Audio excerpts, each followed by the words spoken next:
Click it on Dave Myers for these. Yes, it's called Dynamic View. You're going to our videos off. Yeah, We're back. Hey, Shabana. Can you hear us? She's not active. She's not active yet. Oh, she's not. Oh, okay. That's funny. It looked like, I was like, wow, she's pretty still right now. Yeah. She just, that kid is still, man. How should that child so still? It's That's amazing. the real question. All right. Shabana, welcome to the call. I think she's still Can muted. she's muted. Oh, she is? Okay, that's fine. She's getting settled. Giving us a tour of her house, though. That's all. Yeah. She's glowing. Is that Michael? Probably. Okay. I had a, you know what, let's let them kind of, oh, they got all three of them there, okay. Do you know if David's home too? He's working Oh, today. he's working today. Okay. 1 second here. A little family. Looks like they're heaven. You're glowing. Hello. Hey, Shabana. Oh, She goes, oh, I'm glowing. She can't hear it. Or she can't say anything, but...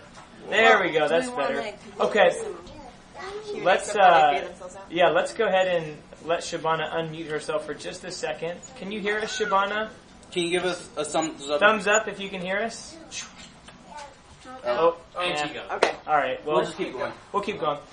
A question, Mr. Haas, I had was this about the internship. How would we all kind of know what the honor? At least a lot of us know what the Honor Academy was like, and we kind of have an idea about how to, especially if they were in the mob, how to summarize it in an elevator pitch.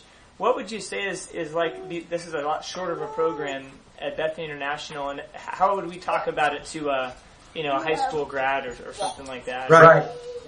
Well, what we've decided to do is try to focus primarily on leadership, evangelism, and discipleship in the 3 months. So each month kind of has a focus.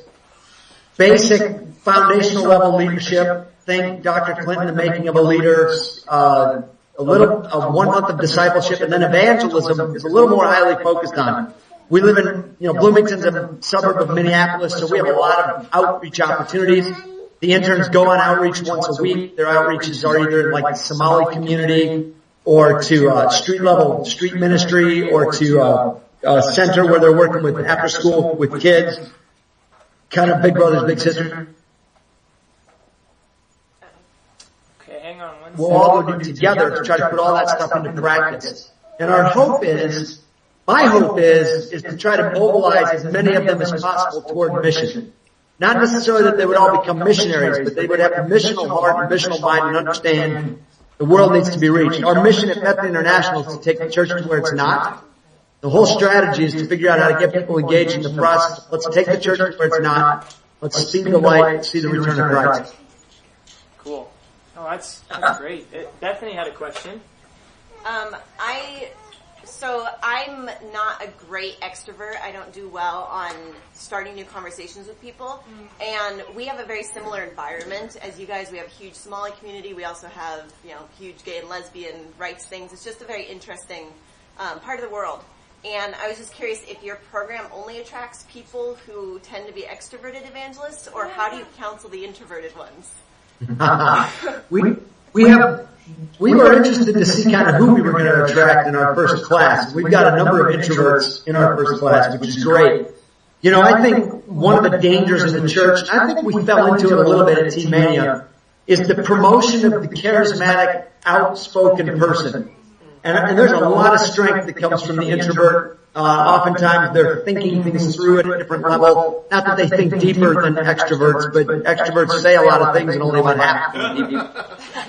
So, when we're training on evangelism, there's evangelism that's taking place. It's not just street level, go beat them on the street. We work at a Somali, it's called SALT, which is basically training. It's a literacy training program. So you're working with the same person week after week after week. It might be a mom who's just coming in for an hour a week to learn English. And whether you're extroverted or introverted, you're going to do well in that kind of an evangelism environment because it's just, you're building a relationship. So that's kind of the way we've thought about it. It's not all just, let's go stand on the street corner and preach. Let's find ways to evangelize in a way that's going to work long term, whether that's in your community or through your local church or the person who's working next to you at work. Why only 3 months? Well, because as you go longer than 3 months, a couple things happen. One, the price starts to go up. So if you can keep the cost low enough that, if it's like $2,500 for the whole thing, a kid can get his head wrapped around that. If it's $7,600, I gotta raise support for a year, I gotta try to rally. I mean, that's a pretty massive undertaking. You guys all did it. You're the champions. You're the heroes. That was becoming more and more difficult for people, especially when you're going to spend that kind of money and not get any kind of credentialed college experience, etc. out of it. One of the things we're doing with our LEAD program people is during their 3 months, they're going to take one class with Bethany College Admissions, so they'll at least walk away with one 3-credit class to try to just let them know, hey, this is what college could look like, and it's not all just jamming knowledge in your head. It can be transformational as well. The other reason we decided to do 3 months, we wanted to do a 1-month outreach. It's not required, but it's connected right to it. 90% of the people will do it. That fits in a semester. You can then do a program in the second semester. And in the summer, we want to do something totally different. We want to do about a 6-week, think like summer leadership training experience for kids, sophomores through wherever. So we wanted to include high school people. Oh, cool. Yeah, so that was kind of our thought when we were putting it together. Okay. Wow. Very cool. What other questions? Yeah, and any questions are fair game. You can ask anything you want in the whole wide world. So how do you condense that kind of the amount of material that was put into a 1-year internship, and how do you decide? Okay, well, this stuff is good, but maybe this isn't going to be a part of our 3-month deal. Yeah. Well, you're going to love this, Richard. Here we go. First of all, when you were an intern, summer didn't count, so you throw out those 3 months right there. That's true. Right? That's true. So, I mean, it counted, but we were all just working hard. Yeah. The interns here are working about 18 to 20 hours a week in their ministry placement. Okay? So right there you pick up 10 hours a week that you wouldn't have had. So we are in class every day from about 8 until noon. Then on Fridays from about 3 until whenever we're doing a transformational event. That might be street witnessing, that might be an interactive movie. Next week we go into a baseball game. It could be all kinds of different things.